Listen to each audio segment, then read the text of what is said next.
now it's time to welcome you to Digital View, reassessing the big stories of the week for the plugged-in generation. Well, we use all the tools of the web can give us to re-engineer the news agenda, and today, Vladimir's virtual army. If we increase sanctions on Russia, could its president attack the government with a click of a mouse? Plus, Watching the Watchers will have a special report on the online surveillance law, rushed through Parliament in just 5 days, and a leading advocate will debate what the data legislation means with Liberty, the charity who's now sponsoring a legal review. Well, throughout today's show, you can let us know what you think via Twitter. Today, we're asking whether the government should be allowed to intercept and keep internet communications, telecommunications for a whole year, they say, to tackle crime and terrorism. Now, just message yes or no. Include the hashtag #DigitalView. You can also follow us at Twitter at Sky Digital View, and you can contact me with some comments, if you like, via my Twitter handle, which is @MartinStamford.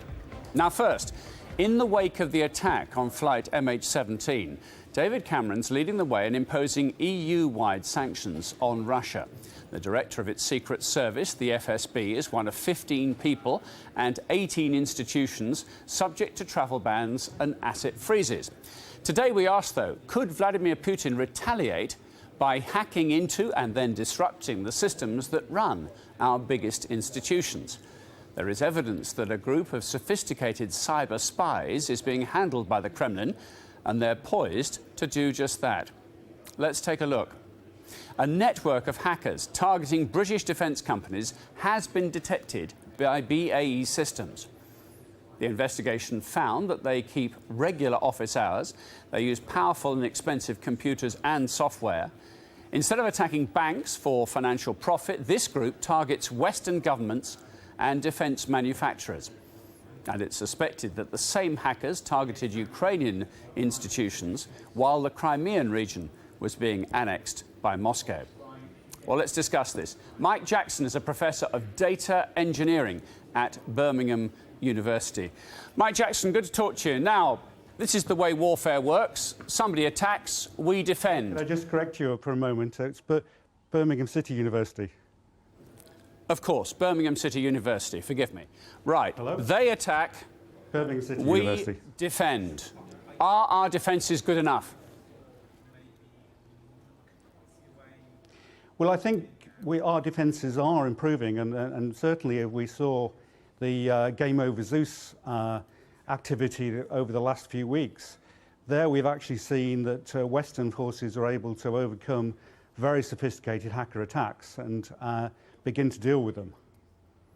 Now, are these attacks coming from within the Russian mainland, or are they, if you like, geography neutral? They could come from anywhere. The group that you were just talking about in the introduction, we know roughly from the BAE information that they work a standard working day. They begin work at 8 o'clock, 9 o'clock in the morning. They go home at 5 o'clock. And the time zone that they're in is Eastern European. So that's as much as we know. Could they be described as government-sponsored? Are they Russian government-sponsored? The Russian government would absolutely deny that they were working for the Russian government at all. However, it's clear from the sophistication of what they're doing that they're being paid. This is not a sort of fly-by-night activity. Somebody is funding them. There have been reports in the press by some security experts that they are obviously working for the Russian government, but I don't think that the evidence is quite there to say that that is definitely the case. Do we not have our own group of spooks, spies, technical operatives, call them what you will, doing exactly the same to other governments around the world? I certainly couldn't comment on whether our government is actively attacking other nations' computers.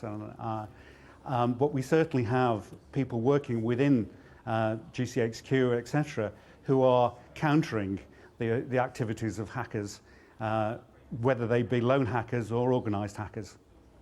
what I'm trying to get the picture from you is this now a sort of status quo, that everybody is trying to nibble away at vulnerabilities, pick up information that somebody's left in an insecure way around the world, and it's sort of game on? Certainly, you would have to say that if you want to find the most sophisticated cyber experts who are actively carrying out espionage activities, call them what you would look at the United States, and that's definitely happening there. We've had reports, of course, from the people involved in that activity, making it clear that it is going on. And so, yes, you could say that the whole world will be involved in cyber activity. So, in that sense, does your slightly alarmist phrase that, you know, watch out what sanctions you impose on Russia because they can unleash the digital force of hell back on us, that's a bit of an idle threat, isn't it, Mike? Well, I think you've got to go back and see what happened, you know, in Estonia in 2007. What happened in that instance is the Estonian government annoyed Russia, both at government level and individual level, in what it was doing. And the attacks that happened in Estonia certainly would be worrying if they were to take place here. So, for instance, banks being able to function properly and various other government departments having to shut down temporarily.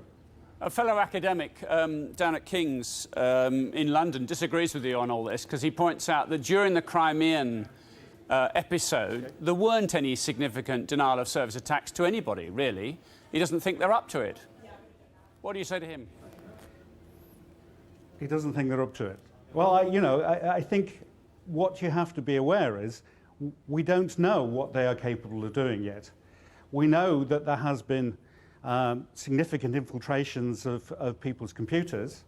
Those computers could be, you know, used for taking secrets. They could be switched off, and we simply do not know what they're capable of. In some senses, this is almost like being in the Cold War, where there never was a nuclear bomb, but there was always the thought that it might happen, and people behaved as though it could happen. All right. Well, Mike, thank you very much indeed. Professor Mike Jackson at Birmingham City University, thank you for joining us.